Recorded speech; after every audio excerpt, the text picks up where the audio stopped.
Laïkino, la rubrique cinématographique de l'Union des familles laïques. Avec Alain Defremont. Bonjour, vous êtes à l'écoute de Laïkino avec Alain et Frédéric, votre serviteur, pour la chronique cinématographique de l'UFAL. Bonjour Alain. Oui, bonjour à tous. Après Bong Joon-ho, le réalisateur et scénariste coréen du Sud, tu as aimé d'autres cinéastes de ce pays. Oui, le cinéma sud-coréen est un cinéma jeune et il est traversé par l'histoire de la fracture entre les deux Corées, sa colonisation par le Japon, par son mode de vie américanisé qui vient heurter ses traditions populaires. De ce fait, c'est souvent un cinéma violent. Comme je l'avais souligné pour Bong Joon-ho, ce cinéma, grâce ou à cause de ses souffrances, confine à l'universel.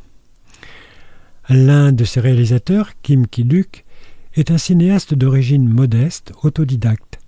Il explore sans aucune concession, dans un style personnel, onirique et poétique, iconoclaste, la société de son pays. Parmi sa filmographie, j'ai vu 2 œuvres superbes.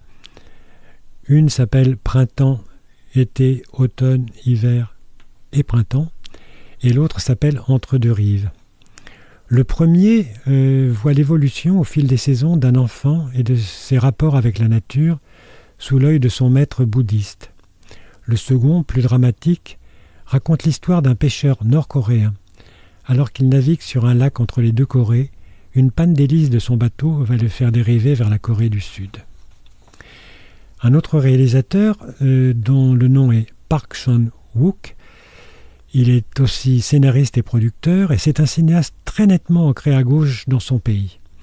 Je l'ai découvert grâce à son film choc Old Boy, qui aborde le thème de la vengeance avec une grande maestria, et puis avec Mademoiselle, où il revient sur la colonisation de son pays par le Japon. En effet, nous sommes en 1930 en Corée. Une jeune femme est engagée comme servante d'une riche japonaise, et vivant recluse dans un immense manoir sous la coupe d'un oncle tyrannique. Mais cette jeune femme a un secret. Un film qui nous embarque vers des horizons insoupçonnés. Un autre réalisateur, Yoon Jong-bin, est un jeune réalisateur que j'ai découvert qui m'a emballé avec son film The Spy Gone North, qui traîne de l'espionnage entre les deux Corées d'une manière magistrale. Je ne peux passer sous silence un autre réalisateur, Kim Seung-hoon, dont le film Tunnel, qui sous l'aspect d'un film catastrophe est une charge violente contre les médias sud-coréens. Mais la liste n'est pas exhaustive, mais je vous invite à découvrir ce cinéma plein de surprises et bourré de talent. Merci Alain.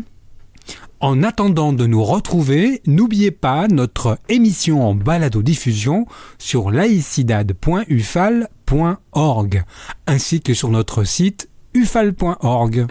Pensez aussi que nos activités ne sont possibles que grâce à vos dons et vos adhésions. C'était Alain et Frédéric sur Laïkino. À bientôt. C'était Laïkino, la rubrique cinématographique de l'Union des familles laïques. Retrouvez toutes nos rubriques Laïkino et l'ensemble de nos balados-diffusions sur lufal.org.